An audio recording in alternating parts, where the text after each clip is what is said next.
Late developments tonight suggesting the Don Imus controversy may not end with his suspension, not from protesters nor commentators, nor insulted and woefully mischaracterized college student athletes, not even from television or radio employers. Staples, the big office supply chain, telling our sister network CNBC that, quote, recent comments on the show have caused it to discontinue its advertising on Imus in the morning. And an hour later, the co-president of Bigelow Tea announced that her company, whose advertising contract with Imus's show had just expired, had, quote, suspended our current advertising and may not resume it.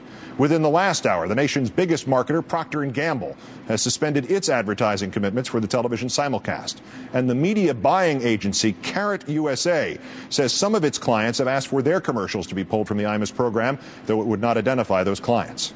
Our third story in the countdown, that is at least 3 commercial sponsors out, at least 1 permanently. And 2 prominent figures from NBC News have now called for this network's affiliation with that program to be discontinued, while the man at the center of the controversy has himself criticized coverage of it by NBC News. More on that in a moment. First, Don Imus made another attempt to explain himself on the Today Show this morning, agreeing to appear but not to debate the Reverend Al Sharpton, with Matt Lauer, the man in the middle.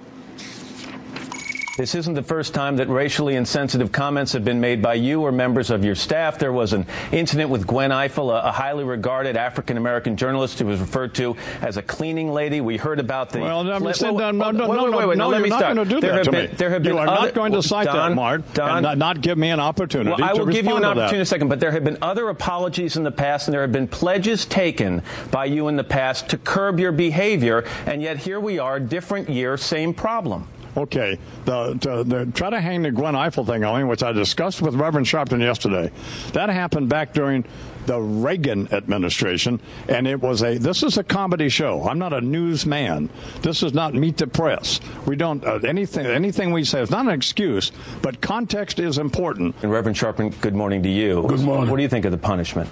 I think it is not nearly enough. I think it's a little too little, too late. I think the fact of the matter is that the gravity of this kind of use of the airwaves must be stopped. You're talking about a show that leading political figures, presidential candidates, news anchors go on.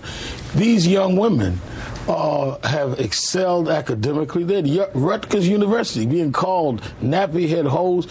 What precedent are we setting now? That you can apologize every 10 years when you go over the line and maybe you'll get a 2-week suspension? I think that this is something that is unhealthy for everyone in America, and he should be fired. Let me bring Don Imus back in on this. Don, first of all, you said you would like to meet with the Rutgers University players. What exactly would you say to them? And I am going to apologize to them and ask them for their forgiveness. I don't expect that, and I don't think they have any obligation to either forgive me or to accept my apology. And I want these young women to know that I didn't say this out of anger, and that I didn't say this out of meanness, and I didn't turn my microphone on and say, this is what I think of the young women of Rutgers. And believe me, I know that phrase didn't originate in the white community. That phrase originated in the black community. And I'm not stupid.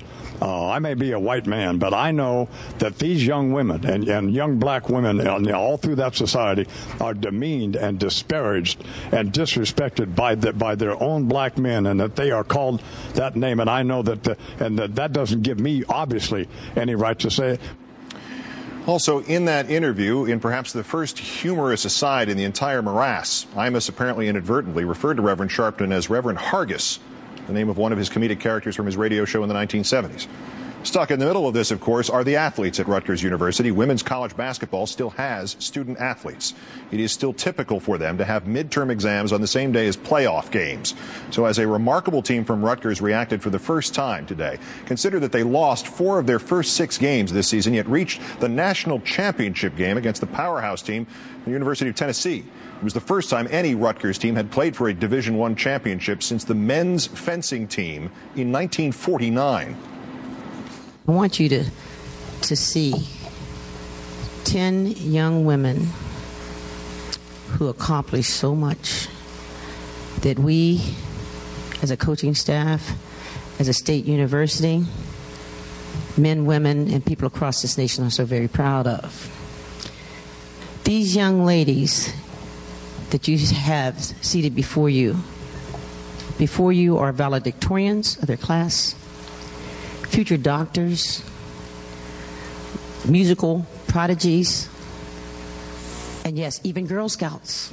We reached what many would only dream of, the NCAA title game. But all of our accomplishments were lost. We were stripped of this moment by the degrading comments made by Mr. IMUS last Wednesday. I would like to express our team's great hurt, anger, and disgust towards the words of Mr. Don IMUS. We as a group have decided, we all agreed, that this meeting with Mr. IMUS would help. We have thought about it, the thought of him cleansing his image with this apology, this personal apology, has definitely crossed our minds. But we understand that this isn't the first time this has happened. This isn't the second time it's happened, and it sure isn't the third. Essence, several of your teammates have declined to comment on the suspension. Another no comment here. Mr. IMUS this morning said that he feels the suspension is appropriate. Would you care to characterize it? I believe that they have taken action with his suspension. They begin to take action. I don't know what else will happen, and we haven't come to the conclusion of what we would like to happen. So that's still up in the air. Today, Coach Vivian Stringer and her players agreed to meet with Don IMUS. Much reporting tonight that the meeting will take place next Tuesday, but our sources tonight say it could come much earlier than that. Exact time and location up in the air. As is Don IMUS's career at MSNBC and CBS Radio. What follows would qualify as comment, not principally my own. NBC News correspondent Ron Allen blogged yesterday, writing, "Clearly an apology has not made all this go away. Something more has to happen and is happening. I think some of the media companies trying to keep their distance now realize they remain tainted. I believe many here where I work will do the right thing." This morning, Al Roker of the Today Show was more specific. He wrote, "Don IMUS needs to be fired for what he said. And while we're at it, his producer, Bernard McGurk, needs to be canned as well. McGurk is just as guilty, often egging IMUS on. The 'I'm a good person who said a bad thing' apology doesn't cut it. At least he didn't try to weasel out of this by hiding behind alcohol or drug abuse. Still, he said it, and a 2-week suspension doesn't cut it. It is, at best, a slap on the wrist. A vacation. Nothing. The general manager of Cartoon Network," Roker continued, "resigned after a publicity stunt went wrong and caused a panic in Boston. He did the right thing. Don IMUS should do the right thing and resign, not talk about taking a 2-week suspension with dignity. I don't think Don IMUS gets it." And yet there is, amid all of this dismay and pain and anger, still some evident sense in the man at the center of the controversy that he is somehow a victim here. From his broadcast this morning after that appearance on the Today Show. The reason I'm not going to go on there and debate Al Sharpton and Matt Lauer is because Matt is, for whatever reason, is going to be on Reverend Sharpton's side, just whether he is or not.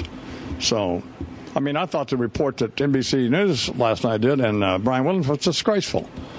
So, I've said I was sorry. I'm going to apologize to these young women and their families and their coach if they'll see me. Management here and the NBC-MSNBC news operation have, in fact, tried to handle these unfolding events fairly, calmly, and deliberately, and I think they have. My friends in that management have suggested I withhold any formal comment until Mr. IMUS meets with those Rutgers players to gauge their reaction. Out of respect to those friends, and more importantly, out of respect to those student athletes, that's what I'll do. Though it somehow seems disheartening that after having a remarkable accomplishment overshadowed by the unwanted burdens of this particular public spotlight, those players should be handed more unwanted burdens still.